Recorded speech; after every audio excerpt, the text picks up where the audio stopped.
Can we see who shared your Instagram reels? Hey everyone, welcome back to the channel.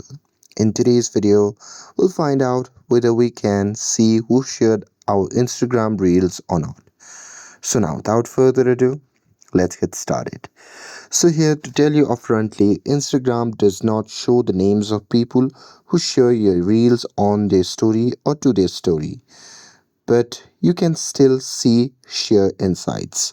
So here what you can do is simply open the Instagram app, and now here once you're inside the Instagram app, then what you can do is just go to your profile section, and now from here you can simply open the reel, and from there you can just tap on the three dot icon shown in the top right corner of the screen. And now here from the pop-up menu, you can just tap on view insights. And now here in this section, you can simply check the shares, and there you'll see the number of shares but not the username. And that's it.